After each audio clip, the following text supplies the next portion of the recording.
स्वागत है दोस्तों, आज फिर से आपका हमारी नई वीडियो में, जहां हम आज फिर से करने जा रहे हैं हरियाणा जीके के एमसीक्यूज मल्टीपल चॉइस क्वेश्चन की एक और नई वीडियो। तो चलिए बिना समय गवाए शुरू करते हैं आज की यह वीडियो। तो सबसे पहला क्वेश्चन है कि डॉक्टर जसबीर सिंह ने हरियाणा की मिट्टियों को कितने भागों में विभाजित किया है।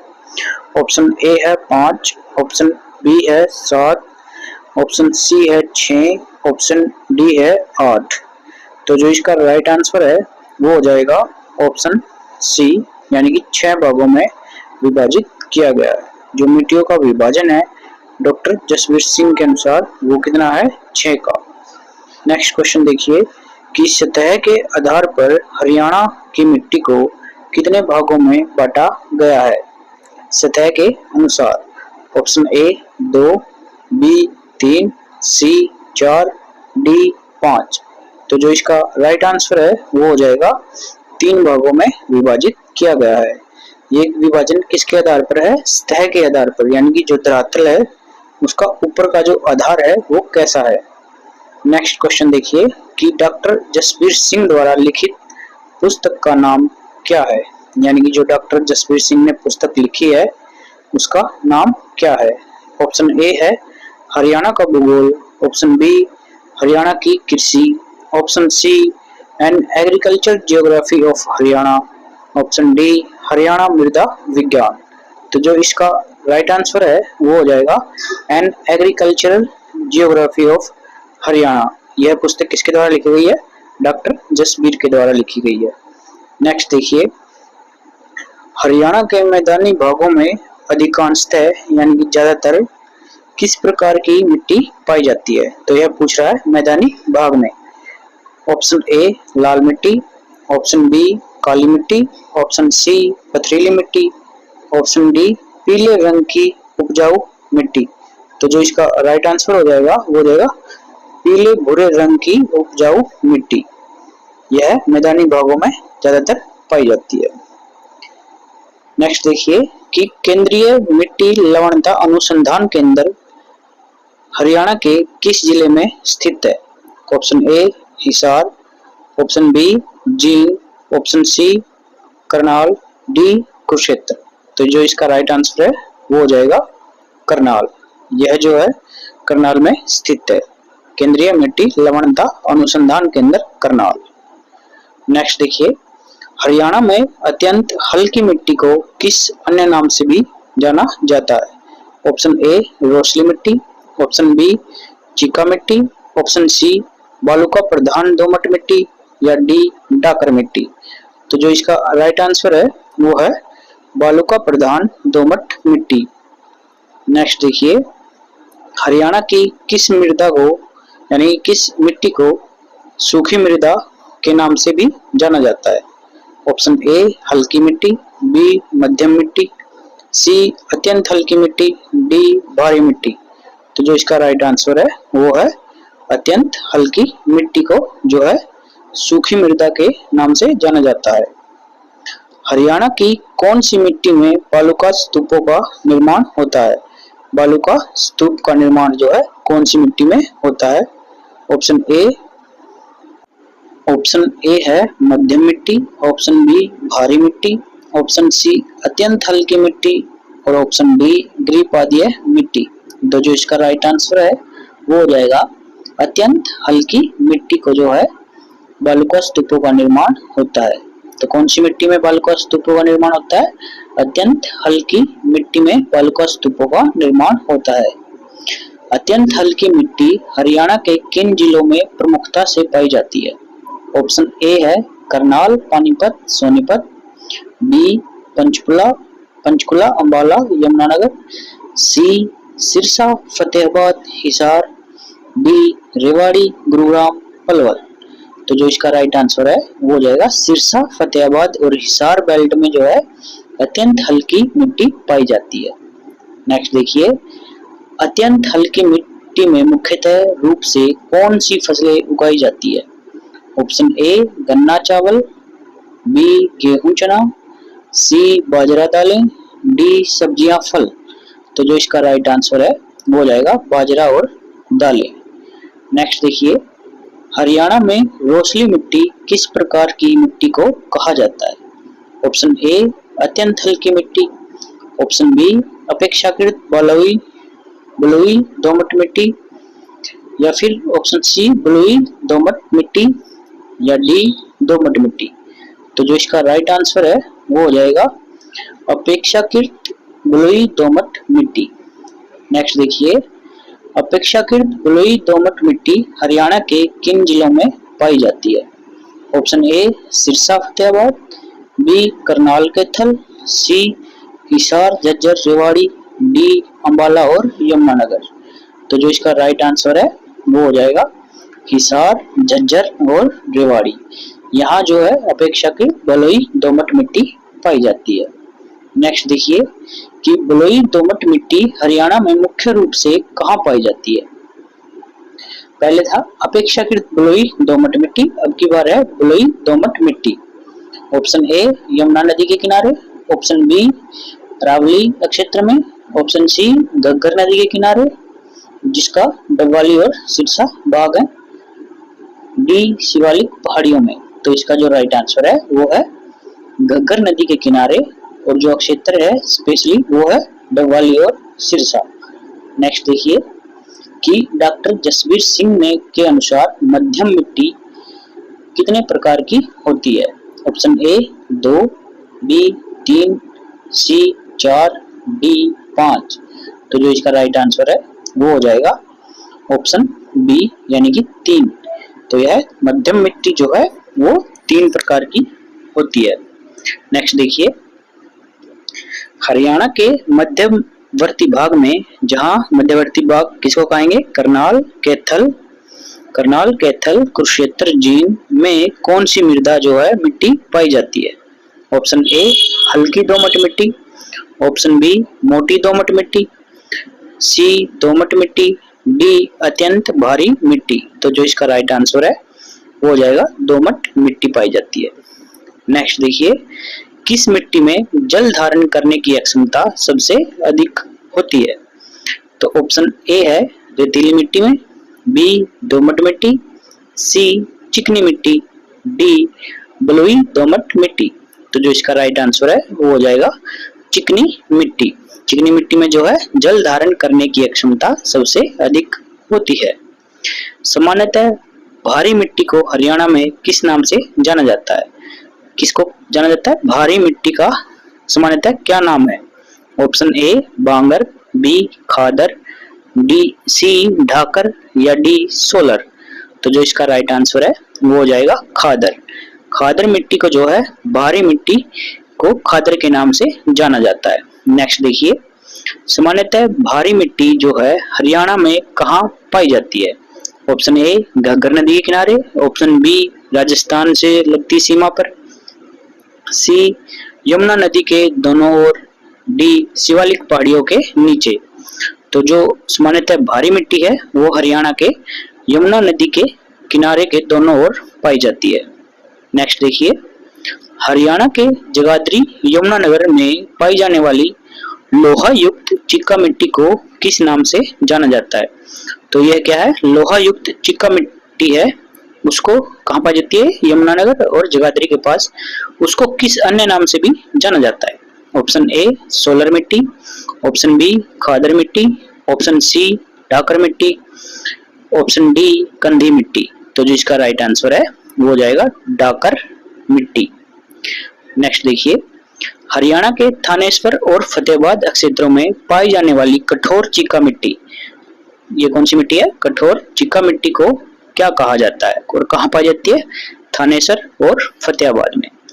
ऑप्शन ए है ढाकर मिट्टी, बी रेतीली मिट्टी, सी सोलर मिट्टी, डी बांगर मिट्टी। तो जो इसका राइट आंसर है वो हो जाएगा सोलर मिट्टी को जो है, कठोर चिक्का मिट्टी को ही सोलर मिट्टी कहा जाता है, और यह कहाँ पाई जाती है? थानेसर और फतेहाबाद में। नेक्स्ट देखिए, गिरिपदीय मिट्टी हरियाणा में शिवालिक पहाड़ियों के किस दिशा में पाई जाती है? ऑप्शन ए पूर्व में, बी पश्चिम में, सी उत्तर में, डी दक्षिण में। तो जो इसका राइट आंसर है वो हो जाएगा दक्षिण। जैसे ये अपना हरियाणा का पंचकुला और ये यमुनानगर और ये अंबाला वाला भाग है। तो यहाँ जो है शिवालिक पहाड़ियाँ पाई जाती है। इसके जो दक्षिण में है वो भाग जो है गिरिपदीय मिट्टी का भाग है। नेक्स्ट देखिए, गिरिपदीय मिट्टी को कालका में स्थानीय रूप से किस नाम से जाना जाता है, यानी कि उसका स्थानीय नाम क्या है? ऑप्शन ए कंधी, ऑप्शन बी सोलर, ऑप्शन सी ढाकर, ऑप्शन डी घर। तो जो इसका राइट आंसर है वो है घर। नेक्स्ट देखिए, गिरिपदीय मिट्टी को जगाधरी में स्थानीय रूप से किस नाम से जाना जाता है? ऑप्शन ए घर, बी सोलर, सी डाकर, डी कंधी। तो जो इसका राइट आंसर है वो है कंधी, यानी कि गिरिपदीय मिट्टी को जगाधरी में कंधी के नाम से जाना जाता है।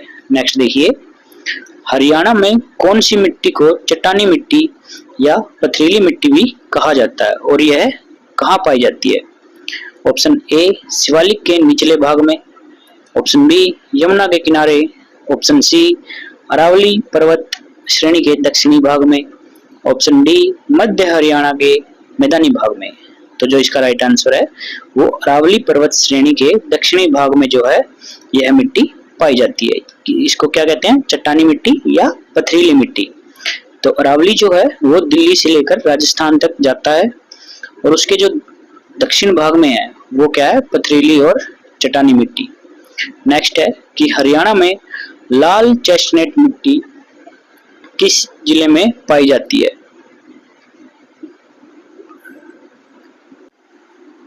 ऑप्शन ए है करनाल, ऑप्शन बी है हिसार, ऑप्शन सी है यमुनानगर, ऑप्शन डी है अंबाला। तो जो इसका राइट आंसर है वो है यमुनानगर। नेक्स्ट क्वेश्चन देखिए, लाल चेस्टनट मिट्टी में किन दो पोषक तत्वों की कमी पाई जाती है? Option A calcium potassium, B zinc sulphur, C nitrogen phosphorus, D iron magnesium. तो जो इसका राइट आंसर है वो है नाइट्रोजन और फास्फोरस। नेक्स्ट देखिए, हरियाणा में रेंगती हुई मृत्यु या क्रीपिंग डेथ और निर्दयी शत्रु किसको कहा जाता है? ऑप्शन ए बाढ़, बी सूखा, सी मृदा अपरदन, डी भूमिगत जल स्तर में कमी। तो जो इसका राइट आंसर है वो है मृदा अपरदन को जो है रेंगती हुई मृत्यु या क्रीपिंग डेथ निर्दयी शत्रु कहा जाता है। नेक्स्ट देखिए, हरियाणा की कितने प्रतिशत भूमि लवणता और अक्षारीयता से ग्रसित है? Option A 25, B 28, C 32, D 35। तो जो इसका राइट आंसर है वो है 32% भूमि जो है अक्षारीयता और लवणता से ग्रसित है। नेक्स्ट क्वेश्चन है कि हरियाणा में लवणता और अक्षारीयता से ग्रस्त मिट्टी को स्थानीय भाषा में क्या कहा जाता है? ऑप्शन ए डाकर, बी सोलर, सी खादर, डी रेह या कलर। तो जिसका राइट आंसर है वो है रेह या कलर, जो है स्थानीय भाषा में लवणता से या अक्षारीयता से ग्रस्त मिट्टी का कहा जाता है। नेक्स्ट है, कंडी परियोजना का मुख्य उद्देश्य क्या है? ऑप्शन ए सिंचाई व्यवस्था में सुधार, ऑप्शन बी बाढ़ नियंत्रण, सी भूमिगत जल रिचार्ज, सी डी मृदा अपरदन को रोकना। तो जो इसका राइट आंसर है वो है मृदा अपरदन को रोकना कंडी परियोजना का मुख्य उद्देश्य है। नेक्स्ट है, डॉक्टर जसबीर सिंह ने हरियाणा को कितने भौगोलिक भागों में बांटा है? Option A 6, B 7, C 8, D 10। तो जो इसका राइट आंसर है वो है 8 भौगोलिक भागों में बांटा गया है। मृदा के अध्ययन को क्या कहा जाता है? Option A geology, B metrology, C pedology या डी बायोलॉजी। तो जो इसका राइट आंसर है वो है पेडोलॉजी। मृदा के अपरदन को पेडोलॉजी कहा जाता है। विश्व मृदा दिवस कब मनाया जाता है? ऑप्शन ए 5 सितंबर, बी 10 दिसंबर, सी 5 दिसंबर, डी 22 अप्रैल। तो जो इसका राइट आंसर है वो है 5 दिसंबर। डॉक्टर कोपेन ने हरियाणा की जलवायु को कितने भागों में बांटा था? Option A 1, B 2, C 3, D 4। तो जो इसका राइट आंसर है वो है 2। नेक्स्ट देखिए, एम भार्गव ने भौगोलिक आधार पर हरियाणा को कितने भागों में बांटा था? Option A 2, B 3, C 4, D 5। तो जो इसका राइट आंसर है वो है 3। नेक्स्ट देखिए, हरियाणा की मिट्टी सबसे बड़ी समस्या क्या है? ऑप्शन ए जल भराव, ऑप्शन बी जो है वनों की कटाई, ऑप्शन सी मृदा अपरदन, डी रासायनिक उर्वरकों का अत्यधिक प्रयोग। तो जो इसका आंसर है वो है मृदा अपरदन जो है वो हरियाणा की मिट्टी की सबसे बड़ी समस्या है। हरियाणा में कौन सी मिट्टी नहीं पाई जाती? ऑप्शन ए रेतीली मिट्टी, बी दोमट मिट्टी, सी काली मिट्टी, डी लाल चेस्टनट मिट्टी। तो जो इसका राइट आंसर है वो है काली मिट्टी जो है हरियाणा में नहीं पाई जाती। हरियाणा में तरंगित बालू के मैदान या अनड्यूलेटिंग सैंडी प्लेन किन क्षेत्रों में पाए जाते हैं? तरंगित बालू मैदान या अनड्यूलेटिंग सैंडी प्लेन्स।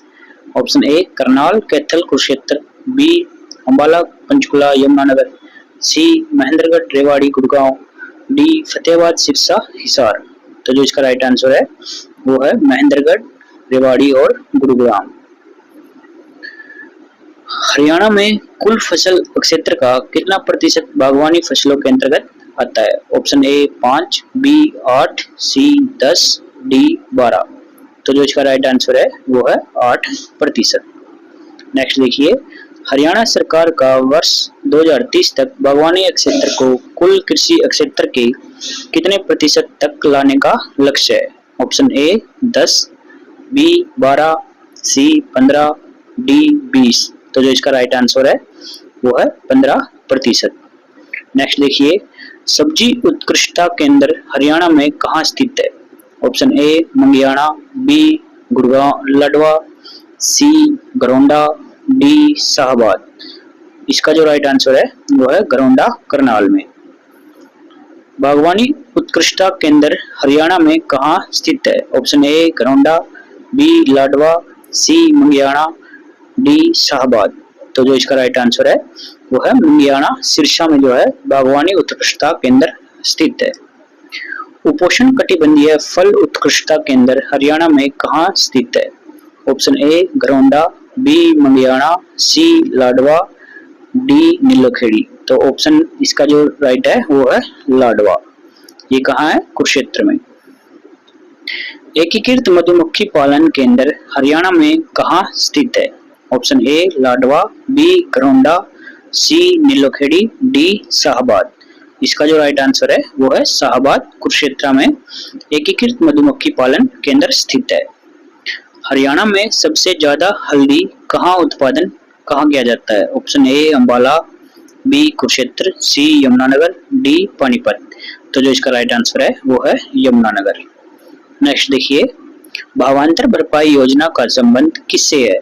ऑप्शन ए फसल के बीमा का, बी पशुधन बीमा, सी बागवानी उत्पादकों की कीमत में जोखिम कम करना, या डी भूमि सुधार। जिसका राइट आंसर है बागवानी उत्पादों की कीमतों में जोखिम को कम करना। दुधारू पशुओं की नस्ल सुधार और विकास के लिए हरियाणा पशुधन बोर्ड विकास की स्थापना कब हुई? ए 1990, बी 1995, सी 2000, डी 2005। इसका जो राइट आंसर है वो है 2000 में इसकी स्थापना की जाती है। गाय का गर्भकाल जो है कितने दिनों का होता है? Option A 260, B 280, C 300, D 310। इसका जो राइट आंसर है वो है 280 दिन। भैंस का गर्भकाल जो है कितने दिनों का होता है? ये रहे आपके ऑप्शन और आप दीजिए इसका आंसर। इसी के साथ यह वीडियो यहीं पर खत्म होती है। यहाँ तक बने रहने के लिए धन्यवाद। इसी तरह की वीडियो को देखने के लिए हमारे चैनल को सब्सक्राइब कीजिए और अपने दोस्तों के साथ शेयर कीजिए। धन्यवाद।